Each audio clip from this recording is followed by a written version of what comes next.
Matasan Ma'aiki TV. Muna annabi ne masoya ne matasan ma'aiki.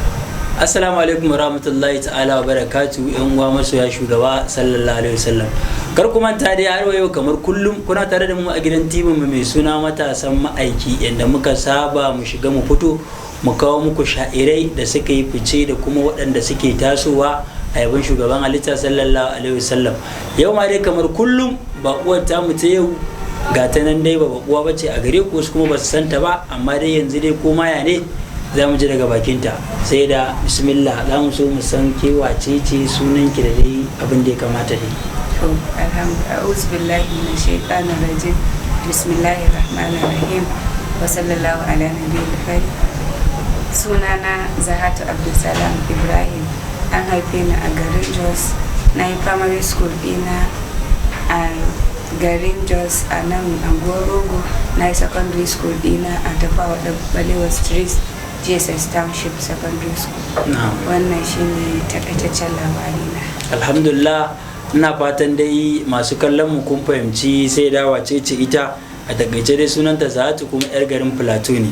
To abu na gaba sai da muke so mu sani da mu da masu kallon mu, ta yaya kika fara shiga harkar yabo ko kuma me ya ja ra'ayin kika yi sha'awa har kika zama ɗaya daga cikin masu yabon manzo Allah sallallahu alaihi wasallam? Alhamdulillah, dawa mu ba wai mun fara ba ne tuntunin a cikin abin aka haife mu. Mun tashi mun gani ana yi a gidanmu tun kafin a haife mu ma. Yayin mu ma da suka wuce ana gayyato sa'annunsu waɗanda suke anguwa haka ƙanana a tara su a gida a karanta alƙur'ani kowace safiya, a yi diwani, a ce kowa ya gwada kasidu, wanda bai taɓa gwadawa ba ma akan sa shi a ce a ranar dole sai ya kirkiri saboda da yabi manzon Allah sallallahu alaihi wasallam. To a haka ne muka tsinci kanmu. Da ake tara mutane a gida na gida da makwabta suke yabo, a haka kika alhamdulillah, wannan nasara ne sosai. Na'am, sai da to yanzu dai kin shiga harkar yabo sosai, kina yabo sosai. To kawo daga wannan lokaci da kika ga ana sha'awa ana yi a gida, kika yi sha'awa kika fara, daga wannan lokaci zuwa yanzu akwai wasu kalubale da kika dan haɗu da su ne a matsayin ki na mai yabo kuma mace? To za ki faɗa mana idan akwai su da kuma wasu nasarori aka samu bayan su. Kin san dole akwai kalubale akwai nasara. To za mu zo mu ji daga bakin ki. To ni dai kalubalen da na fuskanta zan iya cewa gaskiya ban wani fuskanci wani kalubale ba, saboda kaga na taso a gidan da ake yin ne, kuma sannan kullum mama burinta ta karfafa yara ma waɗanda ba nata ba, makotan yara kawai, mun haɗu makota ne kawai, tana kokarin ta cusa musu ra'ayin abu, so ballanta na mu ƴaƴanta duk inda ta ji ana manzon Allah burinta ta ga ta tusa na ta gurin. So ba gaskiya ba wani kalubale da na fuskanta, sai dai kuma nasara, ita kuma nasara alhamdulillah mun samu da yawa. Babban buri na dama a ce, babban burin kowa na gari dama a ce an san shi akan wani abin alkhairi. To alhamdulillah an san na akan yabon manzon Allah. To kaga wannan babban nasara ce na Allah. An haɗu da nasara sosai. Na'am, to yanzu ma abin da zan miki, tambayar da zan miki a gaba ma tana da nasaba da wannan, tunda ma kika ce an san ki, to dama na so to ta yaya aka san kina yabo, ko kuma wacce sanadiyar wata waka ce, ko kuma dai a garin yaya aka san kina yabo? Dama tun kafin na irin na fita haka a sanni, dama da yake muna yi a cikin gida hakan ya sa na dan yi suna, kuma sannan sai akwai wata waka guda ɗaya da ta sa na aka san ni sosai. Kafin dai a san ki dama tun a gida ke? Tun a gida, yes, alhamdulillah, tun a gida gaskiya. Tun muna yi a gida, irin da yake ana zuwa dan ɗauke mu haka, mu dan je mu dan yi kasida, muna dan bugawa da kaɗan haka. To a haka muka fara sanuwa. To alhamdulillah, ita wannan wakar da ta sa aka san ki, ita wace waka ce? Wata waka ce ma da na yi lokacin da muka yi hadda. Da baiwarka. Da baiwarka na gode Allah, ka bani littafinka. Ita ce kasidar da za ki ɗan rera mana ita sai da.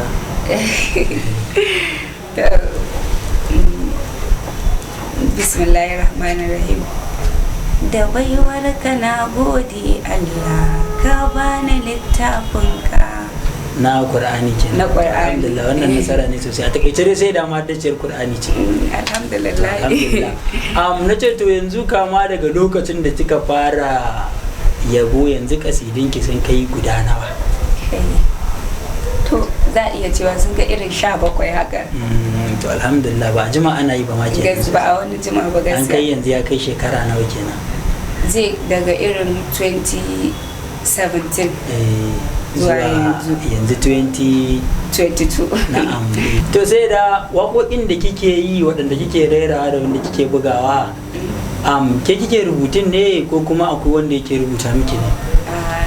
Ni nake rubutun gaskiya. Na'am, yanzu duk kasidinki da kika buga dukkan su kike rubutawa? Gaskiya. Na'am, alhamdulillah. Kuma kina fita ki je majalisi ki raira su bayan ma kin buga a studio. To ke majalisin kina yin shi mamin ne da ake na zamani ko kuma live da yanda ake yi a zahiri? Gaskiya ina mamin ne. Wace kin fi mamin kenan? Na'am, to alhamdulillah. Na'am, sai da yanzu masu kallon mu da ni kaina za mu so mu san a cikin wannan harka ta yabo ko kuma rayuwar ki ma dai gaba ɗaya menene abin da yake bata miki rai kuma menene abin da yake faranta miki rai? Gaskiya abin da yake bata min rai shine naga yan uwana suna nesa da ni. Na'am. Gaskiya bana son wannan abu ko kaɗan. Na'am. Kuma menene abin da yake faranta miki? Abin da yake faranta min rai gan mu mun haɗu gaba ɗaya, ba iya mu kaɗai family ba ma an haɗu kamar yadda na faɗa maka yadda ake yi daɗin nan muna haɗuwa a falo da daddare ko da asuba shine lokacin haɗuwan naga an haɗu an gama karanta Qur'ani ana diwani ana kasidin nan. To gaskiya wannan abin gaskiya ina jin daɗin shi, yana sani farin ciki. Alhamdulillah. Dama kin ce kina fita ki je ki majalisi, akan gayyace ki kenan. To yanzu idan za a gayyace ki majalisi, ana so a gayyace ki majalisi, ta wace hanya za a ba a same ki ko kuma ta ina ne inda za a je a same ki a gayyace ki? Kamar ta waya yanzu zamani ya zo ai samun mutum ba shi da wani wahala. Yanzu za a same ki ta waya, waya ki kodi yaushe dai tana nan a guri. To banda nan wani adireshi kuma za ki bayar? Kin san akwai sha'anin network da abubuwan da ba za a rasa ba. Haka ne, adireshi shine gidanmu. Na'am. Gidan sai da Babakan da nan Bauchi Road. Na'am. Idan ka je zangon baki, daga zangon bakin ma idan ka ce kana son a kai ka gidan sayada. Na'am. To gaskiya ba wani gidan sayada da za a kai ka a gurin sai gidanmu. Na'am, a wani gari kenan? A nan Plateau State. Just not. Alhamdulillah sai da. Na'am, to yanzu ban san ko akwai wani sako da kike so ki isar ma yan uwa masu jin yabo da kuma sha'irai ba? To shine muke san da wani sako ko shawara da ake bayar. Sai da bismillah. Gaskiya shawarar da zan bayar wa iyaye, idan ka ga ɗanka ya taso da irin wannan abun haka, da irin wannan ra'ayi na sanya ban manzan Allah sallallahu alaihi wasallam, ƙwarin gwiwa ake ba wa mutum. Kamar ni yanzu na ce maka ban fuskanci wani kalubale ba, saboda duk inda aka ce manzan Allah ne kafin ma mu ce muna so mu je ana cusa mu je. To ballantana kuma shawara ta biyu ga sha'irai ne, idan aka kama yabon manzan Allah sallallahu alaihi wasallam, dama shi abun a zuciya ne, a yi wannan dan manzan Allah. Kar a dogara da iya wannan, ya zama na mutum ya ɗauki rayuwarsa gaba ɗaya duk wani burinsa ya zuba akan kasida, ya yi kasida ya samu kuɗi da shi zai yi solving problems ɗin shi. Gaskiya bai yi ba. Ya kamata ana yaban manzan Allah, wannan kana yaban manzan Allah ne saboda manzan Allah, wancan kuma kana sana'ar ka ne saboda ka tafi da harkokin rayuwarka. Na'am, sai da. Alhamdulillah. Shawara ta kenan. Masu kallon mu da sauraron mu, kar ku manta kuna tare da mu a wannan gidan TV namu mai suna Matasan Ma'aiki TV da yake YouTube channel. Dan samun shirye-shiryen mu ku garzaya ku je ku mana subscribe, ku danna mana alamar kararrawa. Duka anan muka kawo wannan karshen hira da muka yi da sai da Zatu da take garin Plateau. Kun ji yadda karshen tattaunawar namu ya zo, amma kafin nan a madadin sauran ma'aikatanmu da ni Ibrahim Idris wanda aka fi sani da Commando, ni da na shirya kuma na bada umarni tare da Umar Memus da ya ɗauki kamera kuma ya tace hoto, da wanda ya ɗaukan mana sauti Malam Aminu, tare da wanda ya ba mu haske Ismail Ilu, tare da wanda ya kula da shirin ya zo muku cikin sauki Aliyu Adam wato Ali Baba. A nan muka kawo ƙarshen shirin namu gaba ɗaya, amma kafin nan za mu je inda za mu nishadantu da yawan shugaban halitta wanda sai da za ta yi, za ku ji daga bakinta insha Allah.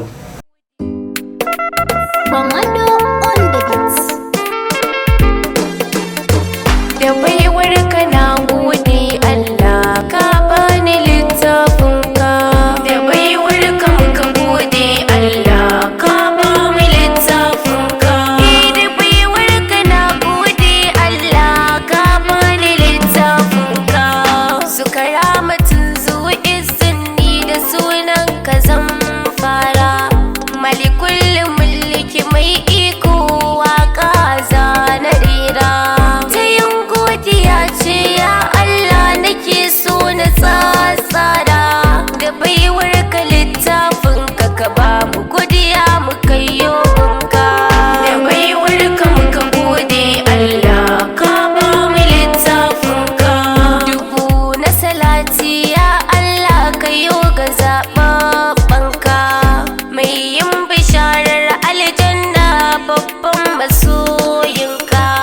Shine nake so kai wa salatin wanda ba iyaka, Al-Mustafa na Zuljudi san ka ba zan daina ba.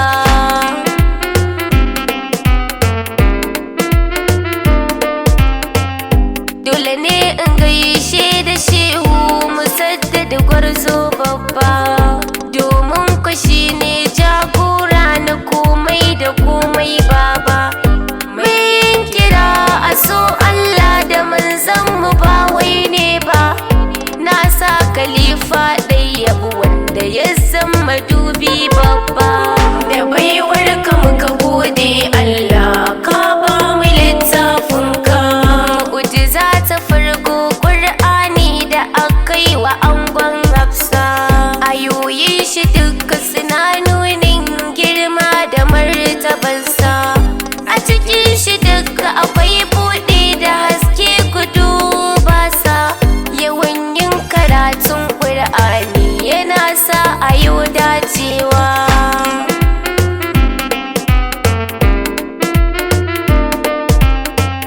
Saƙo na Allah Qur'ani izuwa masoyinmu, an ba mu shine littafin mu ya zama hujja gunmu.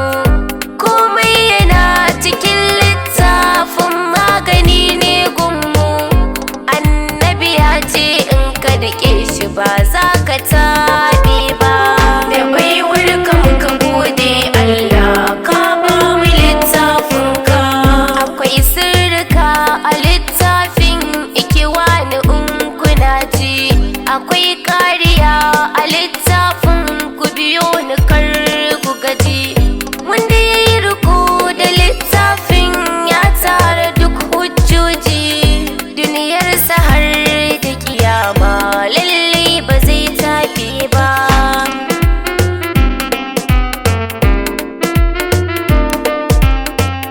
Jinjina gare ki nan miƙa babar mu mai sona, kin tsaya ne a kaina domin cikar burina. Kin ba da lokacin ki a kai don sai ta tarbiya na, uwar marayu ta kyanki san ba kamar ki abuna. Da baiwar ka muka gode Allah, ka ba mu littafin ka. Godiya gare ki na yau mai yawan share kukana, domin ku duk wannan aikin ki ne kin yi komai kaina. Kin bani tarbiyya har ma da ilimi babu barna, Allahu na yi roƙon buɗin ka gunta mama guna.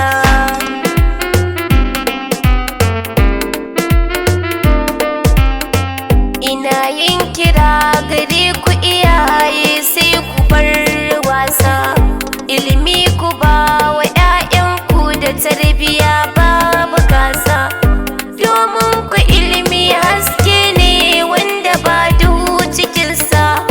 La faqra ba'dal ilmu zance na annabi.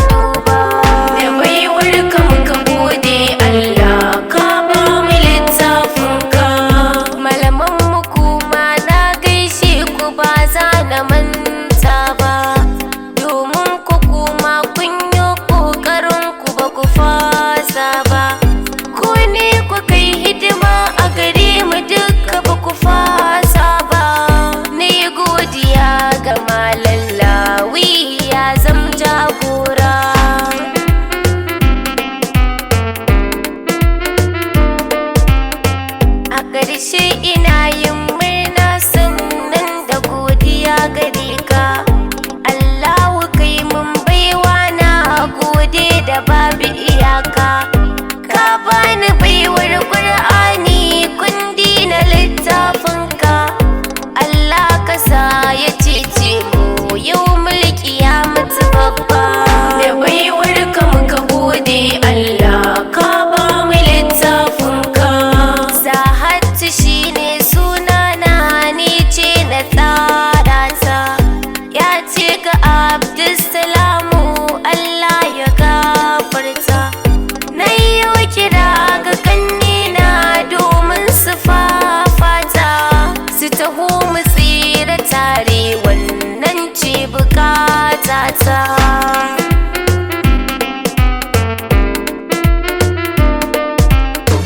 Da baiwar ka na gode Allah ka bani littafinka. Da baiwar ka muka gode Allah ka ba mu littafinka. Da baiwar ka na gode Allah ka bani littafinka. Commando Record.